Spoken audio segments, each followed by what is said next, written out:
श्री साईं जीवन माला प्रस्तुत करते हैं श्री साईं सच्चरित अध्याय 25 कथा मेरे शिरडी के साईनाथ की। अनंत कोटि ब्रह्मांड नायक राजाधिराज योगी राज परम ब्रह्म श्री सच्चिदानंद सद्गुरु साईनाथ महाराज की जय। ओम साई राम। स्वागत करता हूं आपके अपने चैनल साईं जीवन माला पे। मैं हूं राम गुप्ता। तो दोस्तों, आज हम आपको श्री साईं सच्चित के महाग्रंथ के अध्याय 25 की पावन कथा बाबा की द्वारका माई से साईनाथ महाराज को सुनाने जा रहे हैं। तो कथा को प्रारंभ करने से पहले आप सभी साईं भक्तों से एक प्यार भरा आग्रह कि अगर आप साईं जीवन माला के इस चैनल पे नए हैं तो सब्सक्राइब जरूर करें और बेल आइकन को ऑन कर दीजिए। अगर आप सभी साईं जीवन माला यूट्यूब चैनल के पर्सनल मेंबर्स बनना चाहते हैं तो ज्वाइन जरूर कर लीजिए, क्योंकि आपके द्वारा ज्वाइन की हुई रकम से इस धाम के विकास के लिए खर्च किया जाएगा। साथ ही बाबा के पीछे में अखंड धुनी जल रही, अखंड जोत जल रहा है, उसके लिए लकड़ी, तेल व साफ सफाई के खर्चों में इस धाम में लगाया जाएगा।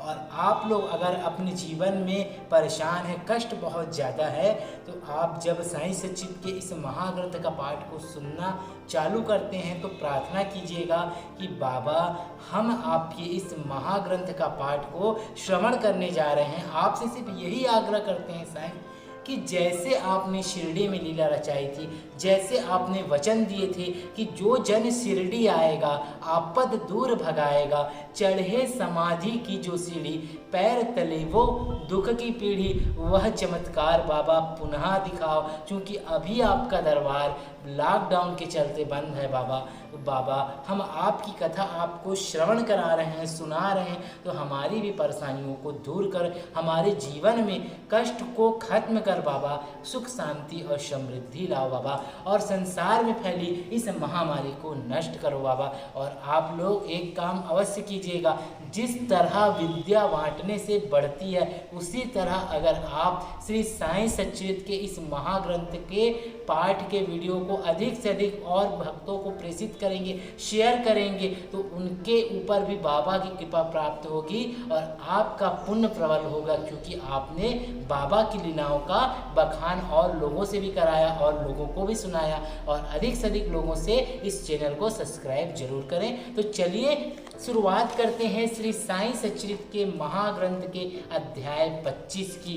ओम नमो श्री साईं प्रभु नमः। ओम नमो श्री साईं प्रभु नमः। साईं सच्चित के इस महाग्रंथ को पठन करने से पहले मैं आप लोगों को बता दूं, इस अध्याय के अंत में आज मैं आप लोगों को एक बहुत ही 2 मिनट का साईं मंत्र बताऊंगा, जिसे अगर आप बाबा के समक्ष बाबा को सुनाएंगे, हर पल गुनगुनाएंगे, तो बाबा की अपार कृपा आप पर होगी। तो चलिए अभी अध्याय को शुरू करते हैं। अध्याय है दामू अन्ना कसार अहमदनगर के रुई और अनाज के सौदे, आम्रलीला और प्रार्थना। जो अकारण ही सभी पर दया करते हैं तथा समस्त प्राणियों के जीवन व आश्रय रहता है, जो पर ब्रह्मा के पूर्ण अवतार हैं, ऐसे अहेतुक दया सिंधु और महान योगी राज के चरणों में हम सबका साईं जीवन माला के पूरे दर्शकों की ओर से मैं प्रणाम करता हूँ, साष्टांग प्रणाम करता हूँ। अब हम यह अध्याय को प्रारंभ करते हैं। श्री साईं बाबा की जय हो। वे संत चूड़ामणि समस्त शुभ कार्यों के उद्गम स्थान और हमारे आत्माराम तथा भक्तों के आश्रय दाता है। हम उन साईनाथ की चरण वंदना करते हैं जिन्होंने अपने जीवन का अंतिम ध्येय प्राप्त कर लिया है। श्री साईं बाबा अनिवर्चनीय प्रेम स्वरूप हैं।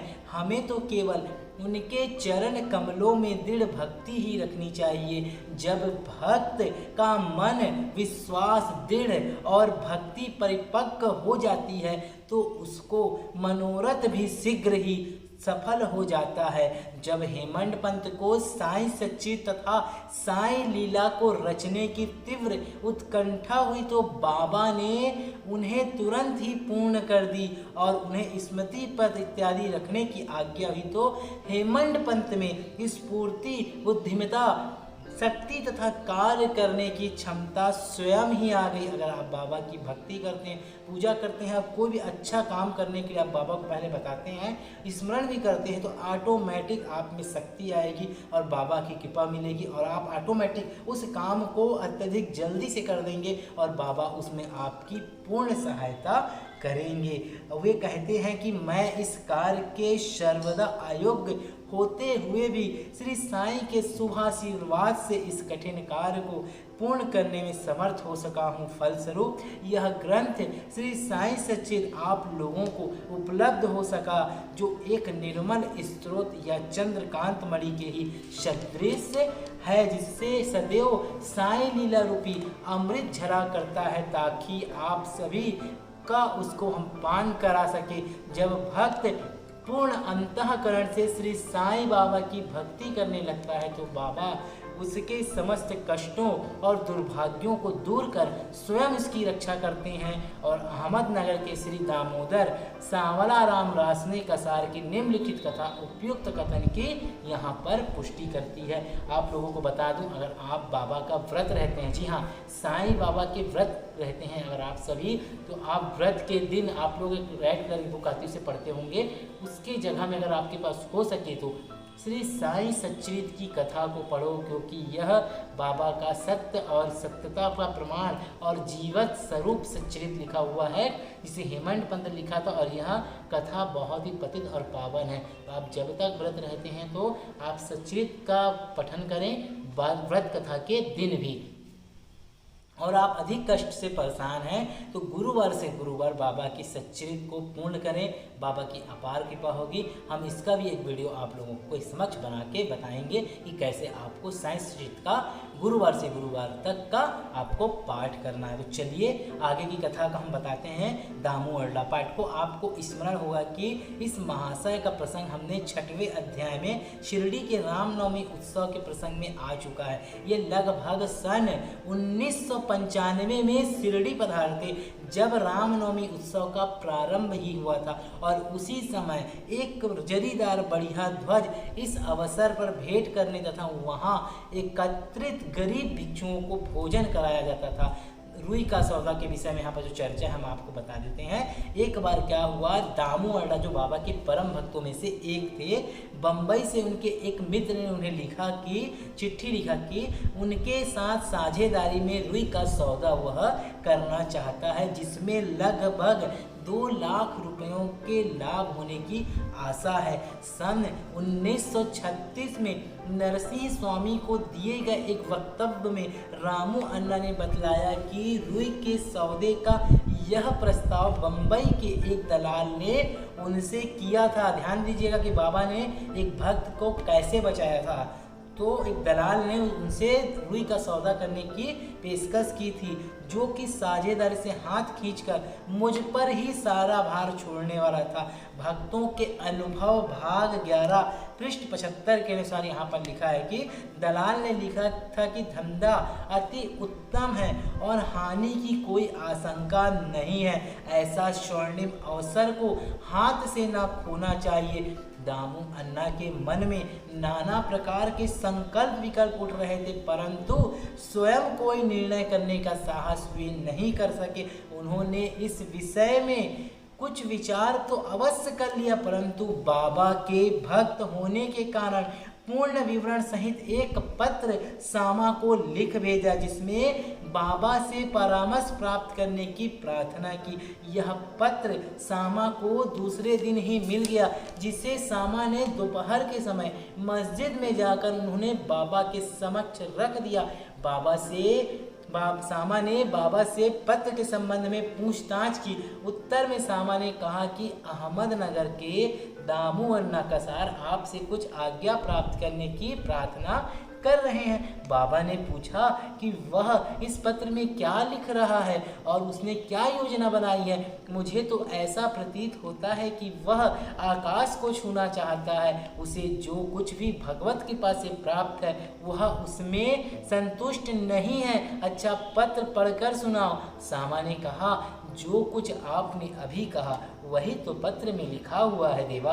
आप यहाँ शांत और स्थिर बैठे रहकर भी भक्तों को उद्विग्न कर देते हैं, और जब वे अशांत हो जाते हैं तो आप उन्हें आकर्षित कर किसी को प्रत्यक्ष या किसी को पत्रों द्वारा यहाँ खींच लेते हैं। जब आपको पत्र का आशय विदित ही है तो फिर मुझे पत्र पढ़ने की क्यों विवश कर रहे हो।